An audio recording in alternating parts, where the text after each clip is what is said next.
This is Sprues and Studs, and welcome on into another Besides the Bricks video. In this one, we're going to be discussing two up-and-coming releases with the JoyToy and Warhammer 40k collaboration. And specifically, we're going to be talking about two big, chunky, elite vehicles.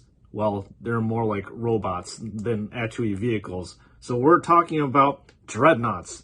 So the first Dreadnought that we're going to be talking about is an Ultramarines Redemptor Dreadnought. And this thing, as you all know, is filled to the brim and armed to the teeth with a ton of different weapons. And JoyToy, from it looks like the preview photos, has definitely armed this Dreadnought to the teeth. So as you can see over here, the Dreadnought's right arm is armed with a macro plasma incinerator to literally burn the crap out of the Emperor's enemies, which is pretty cool.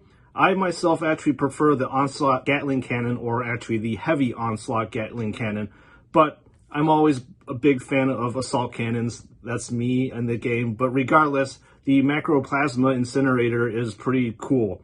And then with the left-hand side, it looks like they have a Redemptor Dreadnought Fist, which is basically your regular power fist, and it also has an underslung Onslaught Gatling Cannon, just the regular one, not the heavy one. So it looks like, again, this is a pretty cool model that is filled to the brim with different armaments. And not only that, it comes with even more armaments, just like the regular Redemptor Dreadnought. So up top, you see an Icarus rocket pod, so that you can fire missiles to eliminate, again, the Emperor's enemies from afar. And then finally, it comes with two twin-link storm bolters, I guess, on the torso of the Dreadnought. And from what I can tell, there's a decent amount of shading that's involved with the robot itself, or the Dreadnought itself, and it looks like to be fairly highly detailed, as you would expect with any kind of JoyToy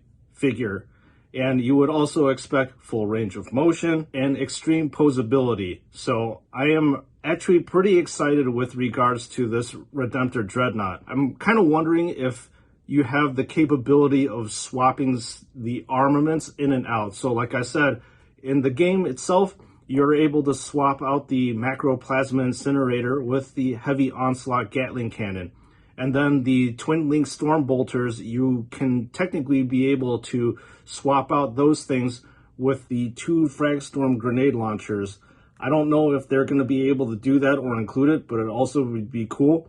And then I believe the Onslaught Gatling Cannon that's underslung with the Redemptor Fist can be swapped out with a Heavy Flamer. So let's see what happens when JoyToy actually releases this Redemptor Dreadnought. So the biggest question is, how much does this cost?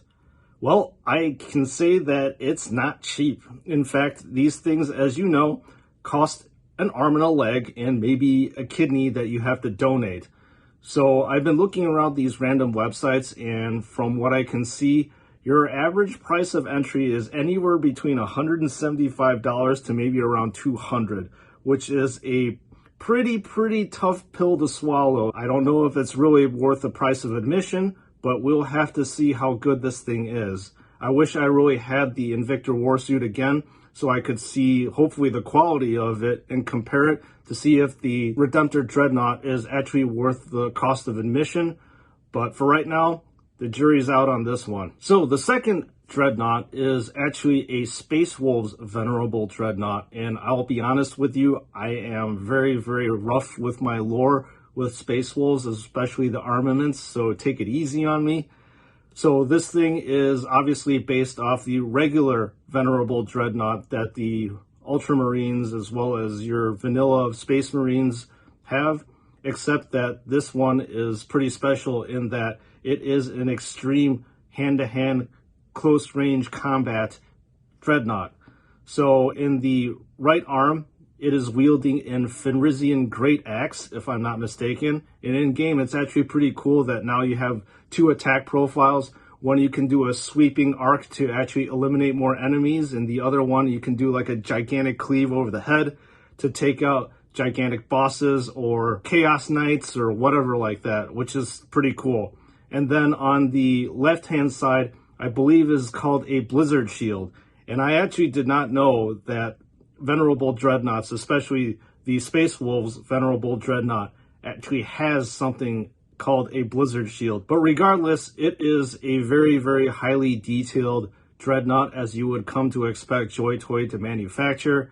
On the left-hand side, you have the characteristic Space Wolves pelts and stuff, and then all over the place on the Dreadnought, you can see these special skull and crossbones that look like, well, Space Wolf stuff.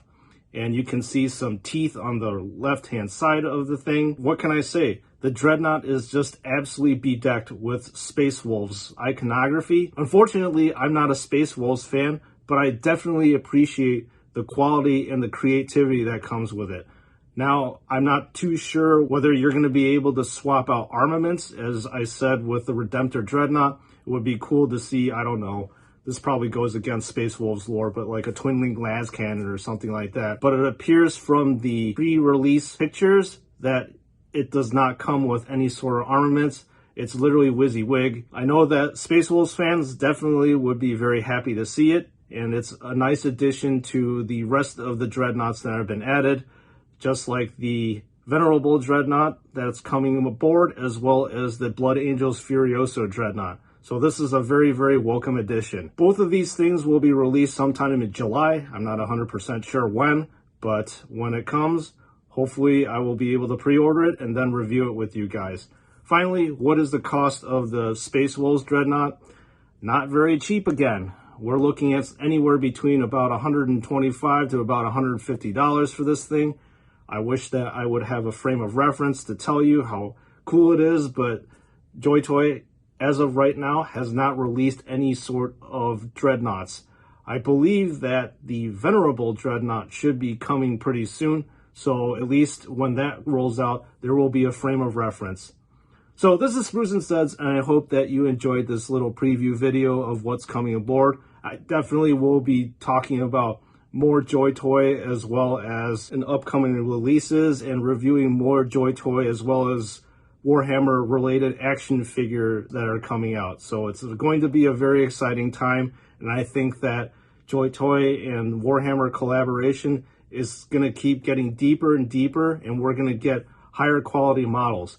Hopefully we'll maybe even see more Xenos stuff coming out. I know that McFarlane actually has come out with a bunch of Xenos, such as the Tyranids as well as Orcs. The only thing that JoyToy has branched out into is Chaos, but they're also Marines. But I would love to see some Eldari. That would be awesome to see one of my favorite armies be recreated in 1 to 1/18th scale. So anyways, hope you enjoyed this video, everyone, and I will see you all in the next one.